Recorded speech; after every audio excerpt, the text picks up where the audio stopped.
May is Mental Health Awareness Month. You're not alone. Acknowledging that it's okay not to be okay. My name is Paula VanGuilder. I've lived in Barre, Vermont from 66 to 78, South Burlington 78 to 86, Addison County from 86 to 2015, and now in Ludlow. I have a wonderful husband, great kids and grandkids, blessed with some amazing friends and family. I'm a huge advocate for mental health as I speak from experience, from trauma and abuse. My anxiety went into overdrive during this pandemic. I resorted to many old tools and practiced several routines that helped me in the past. In one way or another, the world stopped. I remember when I started journaling, March 24th, 2020, assuring the kids were okay was my main priority. However, a month into the pandemic took a real shift in many things. Fear versus reality. Daily check-ins from my family and friends and neighbors, I think we all needed this. But many people did not have this, which I noticed many were experiencing for the first time, severe anxiety, isolation, and so on. I did some training classes with NAMI, National Alliance on Mental Illness, in hopes to have a chapter in this area. But in the meantime, I explored what options were available to people in need. From family members making masks for everyone, out-of-staters making generous donations for the purchase of gas cards and food and other items, Otis Nelson started the Ludlow, Vermont Community Support Group with 609 members, which created a space for locals to access updates, questions on the pandemic, have groceries delivered, silent auctions, places to sign up for meals, resources for people to find, someone who could shovel their walk and help them look for toilet paper and other essentials. And to this day, I will never, ever understand the whole toilet paper shortage. And I was creating happy bags for people. I guess this gave me some sense of purpose.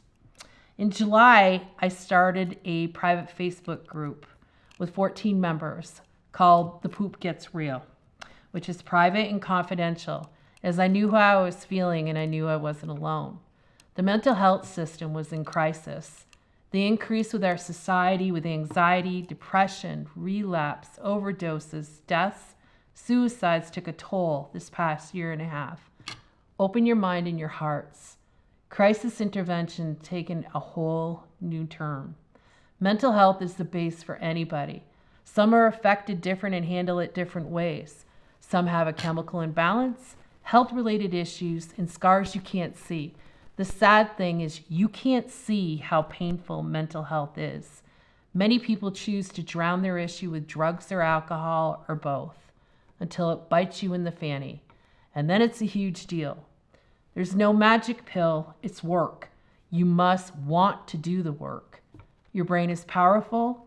You need support and believe in yourself and know you're not alone. Unfortunately, this is where the stigma falls into place. Stop. This may not affect some people and rock on with yourself. However, your neighbor or person behind the counter may be having a really hard time. I'm talking about this because I'm a survivor and my past doesn't define me. Remember someone said to me one time, "You're always happy and fun." Not always. I fought for years with depression and anxiety. I just refused to let it get the best of me. I wanted to be the best I could be. Having the drive to succeed has always been my motto. Very, very few people knew of my struggles or my history.